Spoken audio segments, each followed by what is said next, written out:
Hello friends, బోడకాకరకాయ curry ఇలా చేశారంటే taste బాగుంటుంది. బోడకాకరకాయలు సన్నగా కట్ చేసి పక్కన పెట్టుకొని, పెసరపప్పు ఇలా వేయించుకొని దూరగా నానబెట్టుకొని పక్కన పెట్టుకోవాలి.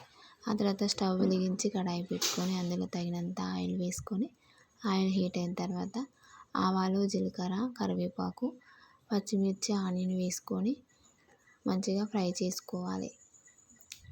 ఇలా ఫ్రై అయిన తర్వాత కొంచెం సాల్ట్ వేసుకొని అంతా మంచిగా కలిసేలాగా మిక్స్ చేసుకోవాలి. ఇప్పుడు మనం ఇందులో అల్లం వెల్లుల్లి పేస్ట్ వేసుకొని పచ్చి వాసన పోయేంత వరకు మంచిగా ఫ్రై చేసుకోవాలి. ఆ తర్వాత పసుపు వేసుకొని అంతా మంచిగా ఫ్రై చేసుకోవాలి. 1/2 టేబుల్ స్పూన్ పసుపు వేసుకోవాలి. ఇప్పుడు మనం ముందుగా కట్ చేసి పెట్టుకున్న బోడకాకరకాయ ముక్కలు ఉన్నాయి కదా, అవి ఇందులో వేసుకోవాలి.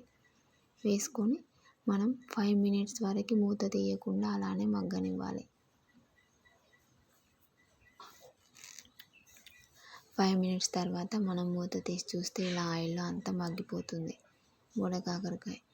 బోడకాకరకాయ పెసరపప్పు ఇలా ట్రై చేశారంటే చాలా బాగుంటుంది. తప్పకుండా ట్రై చేయండి మీరు కూడా. ఇలా మనకి ఆయిల్లో అంతా మగ్గిపోతూ ఉండాలి బోడకాకరకాయ. ఇలా ఆయిల్లో మగ్గిపోయిన తర్వాత మనం ఇప్పుడు మూత తీసి ఇందులో మనం ముందుగా నానబెట్టుకున్న పెసరపప్పు ఉంది కదా, అది ఇందులో వేసుకోవాలి. ఇలా పెసరపప్పు వేసుకొని మనం అంతా కలిసేలాగా మంచిగా కలుపుకోవాలి.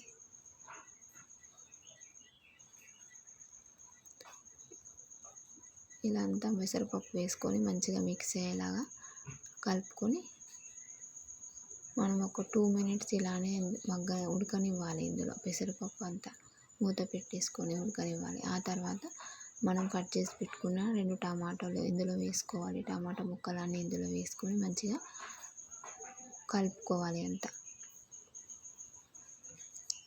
ఇలా టమాటాలు ఇందులో ఆయిల్లో మంచిగా ఫ్రై అయిన తర్వాత మనం మళ్ళీ ఒక 2 మినిట్స్ ఇట్లా ఫ్రై చేసుకోవాలి. ఇలా టమాటాలు ఆయిల్లో మగ్గిన తర్వాత మనం ఇప్పుడు ఇందులో 1 స్పూన్ కారం వేసుకోవాలి. ఇలా కారం వేసుకొని అంతా మంచిగా మిక్స్ చేసుకోవాలి. 2 మినిట్స్ ఇలా అంతా కారం అంతా మనకు బోడకాకరకాయలకు అంతా పట్టేలాగా మంచిగా కలుపుకోవాలి. అంతే అండి, ఎంతో సింపుల్గా ఉండే బోడకాకరకాయ కూడా రెడీ అయిపోయింది. ఇందులో కాస్త కొత్తిమీర వేసుకొని స్టవ్ ఆఫ్ చేసుకోవడమే. ఎంతో టేస్టీగా ఉంటుంది. నచ్చితే లైక్ చేయండి, షేర్ చేయండి, సబ్స్క్రైబ్